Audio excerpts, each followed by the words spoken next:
Once upon a time, in a cozy little house with a big green garden, lived a mother pig with her 3 little pigs.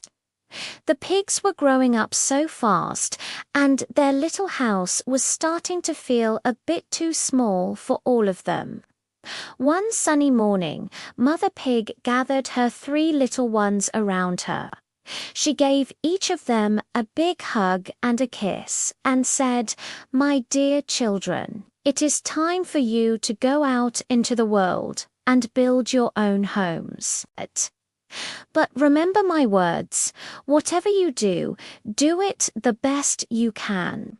That's the way to get along in the world." So the 3 little pigs packed their bags, waved a tearful goodbye to their mother, and set off on their adventure. They walked down the long country road, oinking happily, excited about their new lives. The first little pig was a bit lazy. He didn't want to work too hard. As he trotted along, he met a farmer pulling a cart full of straw. Perfect, he thought. That looks easy to build with. He politely asked the farmer, "Please, sir, may I have some of that straw to build a house?" The farmer, a kind man, smiled and gave him a big bundle of golden straw. The first little pig was thrilled. In no time at all, he had built himself a little house of straw. It wasn't very strong, but it was quick. He sat down inside, feeling very pleased with himself, and started to play his flute. The second little pig, who was a little less lazy but still wanted to finish quickly, saw his brother's straw house. He thought, "I can do better than that, but I still want time to play." Soon he came across a man with a wagon full of sticks. "Aha," he said to himself. "Sticks are stronger than straw, and it still won't take too long to build." He asked the man, "Excuse me, could I please have some of those sticks to build a house?" The man agreed and gave him a large pile of sticks. The second little pig got to work. He huffed and puffed and tied the sticks together. Soon he had a house of sticks. It was a bit stronger than the straw house, and he was quite proud. He went inside and began to play his fiddle, dancing a merry jig. Now, the third little pig was very different. He remembered his mother's words, "Whatever you do, do it the best you can." He knew that a strong house was the most important thing. He passed the straw house and the stick house, shaking his head. "Those won't be safe," he mumbled to himself. He kept walking until he saw a man with a heavy load of bricks. "Now that's what I need," he thought. He walked up to the man and said, "Sir, would you be willing to sell me some of those bricks to build a house?" The man saw the determination in the little pig's eyes and sold him a whole cartload. Building a house of bricks was hard work. The third little pig had to mix mortar, lay each brick carefully, and build a strong foundation. He worked all day long after his brothers had finished playing. He built a sturdy little house with a strong wooden door and a big brick chimney. When he was finally done, he was very tired, but very, very proud. He knew his house was safe and strong. He went inside, put a pot of water on the fire, and settled down to relax. Little did the pigs know, a big bad wolf was lurking in the woods nearby.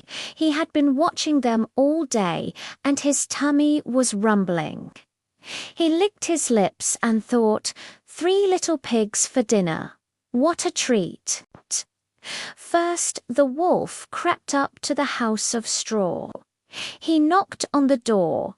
Little pig, let me come in. He growled. The first little pig peeked through a crack and saw the wolf's big teeth. Not by the hair of my chinny chin chin. He squeaked in fear. The wolf's eyes narrowed. Then I'll huff and I'll puff and I'll blow your house in, he roared, and he took a deep breath. And he huffed, ... and he puffed, and he blew the straw house all to pieces. The first little pig squealed and ran as fast as his little legs could carry him to his brother's house of sticks. He burst through the door, shouting, the wolf is coming!" The two pigs huddled together, trembling as they heard a loud knock.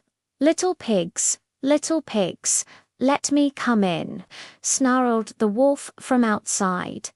"Not by the hair of our chinny chin chins," they both cried out. "Then I'll huff and I'll blow your house in," bellowed the wolf. He took a great big breath, and he huffed, ... and he puffed, and the house of sticks came tumbling down. The two terrified pigs scrambled from the wreckage and ran for their lives. They sprinted all the way to their brother's house of bricks, banging on the strong wooden door. "Let us in, the wolf is coming," they screamed. The third little pig quickly opened the door and pulled his brothers inside, locking it securely behind them. Just then, the wolf arrived, out of breath but very angry. He pounded on the brick door.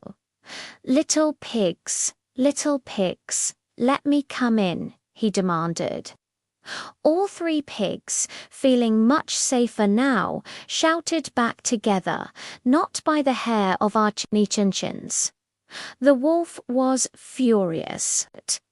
"Then I'll huff and I'll blow your house in," he screamed. So he huffed and he puffed, but nothing happened. The brick house didn't even shake.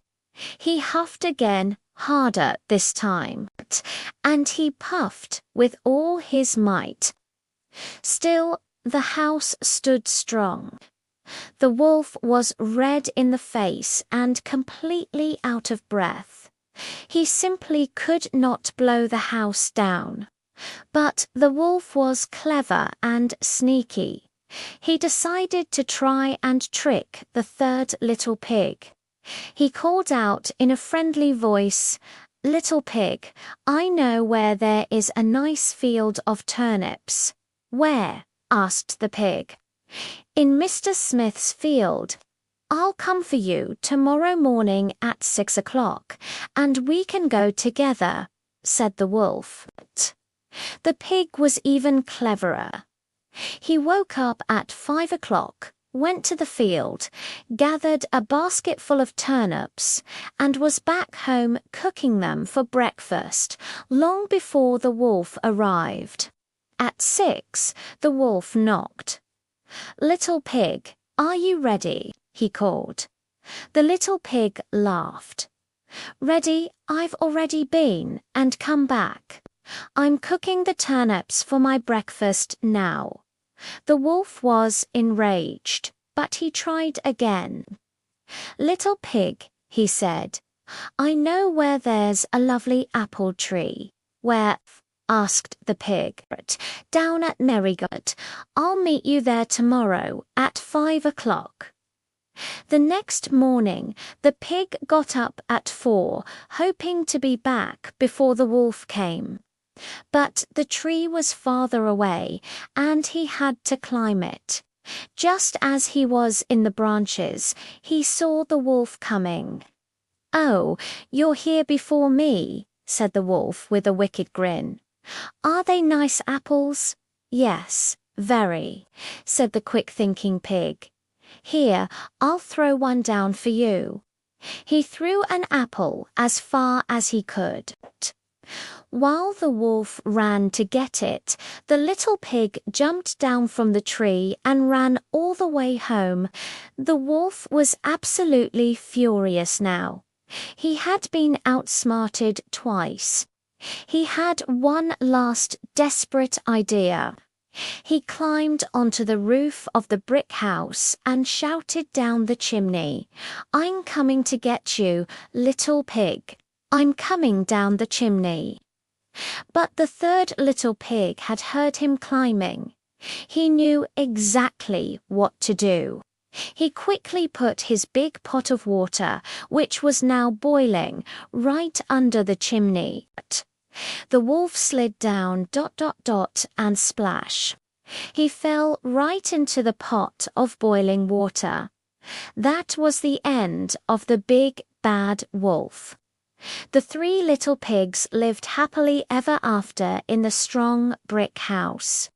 The first two pigs learned a very important lesson that day. It's always worth taking the time to do things right. And they all agreed that their brother, the third little pig, was the smartest of them all. Thanks for watching our story today. I hope you enjoyed it. If you did, don't forget to give this video a thumbs up and subscribe to our channel for more fun stories. See you next time.